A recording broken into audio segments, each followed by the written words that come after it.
नागपूर महानगरपालिकेची सार्वत्रिक निवडणूक होणार आहे। यामध्ये प्रभाग रचनेसंदर्भातले मोठ्या प्रमाणात हरकती आणि आक्षेप जे आहे तो नोंदवण्यात आलेले आहे। आज खरं तर सुनावणी होत आहे नागपूर मनपाच्या आयुक्त कार्यालयात। खरं तर ही सुनावणी होत असताना आपल्यासोबत सत्ताधारी आणि विरोधी पक्षातील नेते आहे। आपण त्यांच्याकडून जाणून घेऊ का त्यांचे नेमके आक्षेप काय, प्रशासनाने कशा पद्धतीनं केलेल्या ज्या प्रभाग रचना त्यावर आक्षेप नोंदवला। नागपूर महानगरपालिकेच्या निवडणुकीच्या अनुषंगानं ज्या काही प्रभाग रचना केल्या आहे त्याच्यातला माझा प्रभाग क्रमांक 28 मध्ये 2 आक्षेप मी नोंदवले आहे। पहिला आक्षेप माझा, आता isakal.com आहे देशातील नंबर 1 ची मराठी न्यूज वेबसाईट। प्रत्येक अपडेटसाठी isakal.com ला नक्की भेट द्या। प्रभाग 26च्या भागातील ऑरेंज नगर म्हणून एक भाग आहे, तो भाग माझ्या प्रभागाला जोडलेला आहे। तो भाग नॅचरली रस्त्याचा डावेकडला भाग आहे, मोठा तो रस्ता आहे आणि 2 मौजाची हद्द आहे, 2 विधानसभेची हद्द आहे। त्याच्यामुळे तो एक छोटासा भाग माझ्या भागाला जोडला, ही प्रशासनाची चूक आहे। ती प्रशासनाच्या लक्षात आणून देण्याच्या दृष्टीने मी आक्षेप घेतला। दुसरा आक्षेप मी महानगरपालिकेच्या हद्दीबाहेरील जो ग्रामीणचा भाग आहे, जो पांडे कॉम्प्लेक्स आणि डॉक्टर विनोद भिसे यांच्या दवाखान्याचा जो भाग ग्रामीणमधला जो भाग आहे तो माझ्या भागाला जोडलेला आहे।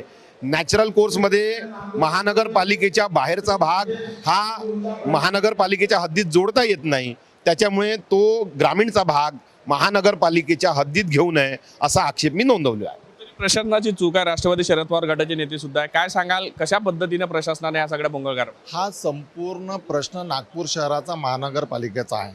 असे प्रश्न प्रत्येक प्रभागामध्ये, जसं फॉर एक्झाम्पल प्रभाग 23 मध्ये यांनी काय केलं, स्वतःच्या आपल्या पक्षाला फायदा व्हावा त्याच्यासाठी दुसऱ्या प्रभागातले लोक जर करायचंच होतं तर 2012ची 2007ची 2003च्या निवडणुका लक्षात घेऊन करायला पाहिजे ना। आणि यांचं ठरलेलं आहे की तुमच्या नॅचरल ज्या बाउंड्रीज आहेत त्या नॅचरल बाउंड्रीजप्रमाणे प्रभागाची कटिंग करायला पाहिजे। तर 2017ला जाणीवपूर्वक काही प्रभाग 23चा भाग तुम्ही 26 मध्ये टाकला, 27 मध्ये टाकला, काही प्रभागाचा भाग 26 मधून घेऊन प्रभाग 23 मध्ये टाकला। हे 2 झोन वेगळे वेगळे आहेत। त्या 2 झोन वेगळे वेगळे असल्यामुळे तिच्या नागरिकांना अतिशय त्रास झाला। मला हेच म्हणायचं आहे की प्रशासन आक्षेप नोंदवते, तर आक्षेप नोंदवण्याच्या पूर्वी त्यांनी केलेल्या चुका दुरुस्त करते की नाही करत याच्याकडे प्रशासनाचं लक्ष आहे का? जी चूक 8 वर्षाच्या पूर्वी झाली ती चूक कंटिन्यू करायला म्हणजे आक्षेप आम्हीच घ्यायचे का? जर यांनी प्रशासनाने जर व्यवस्थित पद्धतीने आपलं काम केलं असतं तर हे आक्षेप नोंदवण्याची गरज पडली नसती। बऱ्याचशा भागामध्ये कुठल्या दुसऱ्या प्रभागातले मतदार तिसऱ्या प्रभागात आरोप सत्ताधारी सुद्धा करतात, त्यामुळे नेमका फायदा बिलकुल नाही आहे। त्यांचे काही विशिष्ट एरिया त्यांचे गेले असेल म्हणून त्यांचा आरोप आहे भाजपचा, परंतु जे जाणून बुजून केलेले कामं आहेत 2017ला जाणून बुजून ज्या चतुर्सीमा तयार केलेल्या आहेत तर त्या जाणीवपूर्वक दिसते ते कुठेतरी फायदा व्हावा त्याच्यासाठी। आक्षेपाचा काही फायदा होईल असं वाटतं? आक्षेपाचा फायदा नाही झाला तर आम्ही प्रशासनाला म्हणजे उच्च न्यायालयामध्ये खेचू, आम्हाला न्याय द्यावा लागेल। आमची म्हणणं आमची मागणी एकदम रितसर आहे। नक्कीच कुठेतरी न्यायालयात जाण्याची सुद्धा तयारी जी आहे शरद पवार गटाकडून केली आहे। काँग्रेसचे नेते सुद्धा आहे, काय माझा आक्षेप असा आहे की प्रभाग 10 आणि प्रभाग 11 मंगळवारी झोन 10च्या संबंधित असलेला हा भाग, या भागातील इंगोले लेआउट, ढोरे लेआउट, श्रीनगर, संत ज्ञानेश्वर कॉलनी, लहानूजी नगर हा भाग अन्नेसरी प्रभाग 11शी जोडलेला आहे। याचे कारण म्हणजे प्रभाग 10चा हा जो भाग आहे हा भाग विकासाच्या दृष्टिकोनातून, नॅचरल बाउंड्रीच्या दृष्टिकोनातून, आवाजावा उठणे बसणे या दृष्टिकोनातून साऱ्या विषयातून संबंधित हा प्रभाग 10शी आहे। नॅचरल बाउंड्री पिवळी नदी सोडून यांनी हा तेवढाच 3 बूथचा भाग हा प्रभाग 11मध्ये अननेसरी घेतला।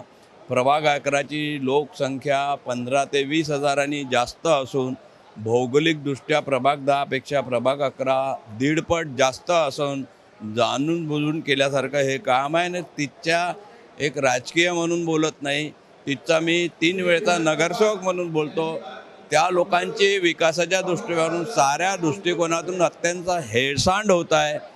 ती हेळसांड थांबवण्यासाठी तरी ते ऑब्जेक्शन आमचं ॲक्सेप्ट करावं, आमच्या लोकांनी दिलेलं ऑब्जेक्शन ॲक्सेप्ट करावं अशी आमची नम्र विनंती आहे। नैसर्गिक बाउंड्री फोडल्याचा आरोप केला जातो या सगळ्या प्रभाग रचनेत। सत्राप्रमाणेच केलं. एक तर काळ्याचं पांढरं करून ठेवलं आणि अन्यसरी 2 महिने का घातले हा प्रश्न निर्माण होतो. आणि हे मी आता सांगितलं अशा अनेक प्रभागात त्यांनी करून ठेवलेलं आहे. आता हे कोणाच्या फायद्यासाठी कोण सत्तेत आहे हे तुम्ही समजू शकता. जास्त आमच्या लोकांवर अन्याय होऊ दे नका. आमच्यावर ठीक आहे, राजकीय अन्याय करत असता करा, परंतु राजकीय म्हणून आम्ही बोलत नाही. नागरिकांच्या हितासाठी तरी तुम्ही तो भाग या प्रभाग 11 तोडून प्रभाग 10ला जोडावा. नॅशनल बाउंड्री पिवळी नदी असल्यामुळे प्रभाग रचनेवर मोठ्या प्रमाणात आक्षेप जो आहे तो माजी नगरसेवकांनी घेतलेला आहे. नॅचरल बाउंड्रीज होत्या त्या फोडण्यात आलेल्या, त्यामुळे सर्वसामान्य लोकांना याचा त्रास होणार असा आरोपही जो आहे तो केला जातो. त्यामुळे आमच्या हरकती जे आहे त्याचा आक्षेप जो आहे त्यावर हरकत घ्यावी आणि त्या सगळ्या जे आहे सुधारणा करावी अशी मागणी केली जात आहे. वेळ पडल्यास हायकोर्टात जाण्याची तयारी सुद्धा जी आहे विरोधी पक्षाकडून केली जात आहे. मात्र या सगळ्याचा फायदा सत्ताधाऱ्यांना होणार आहे अशा पद्धतीचा आरोपही जो आहे तो या प्रभाग रचनेवर केला जातोय. व्हिडिओ जर्नलिस्ट सौरभ बोलेसा, पराग डोबळे, साम टीव्ही न्यूज, नागपूर. देश विदेशातील प्रत्येक घडामोडींचे लाईव्ह अपडेट मिळवण्यासाठी आता साम टीव्हीच्या सर्व सोशल मीडिया प्लॅटफॉर्मला लाईक, फॉलो आणि सबस्क्राईब करा. तसंच सर्व नोटिफिकेशनसाठी बेल आयकॉन प्रेस करायला विसरू नका.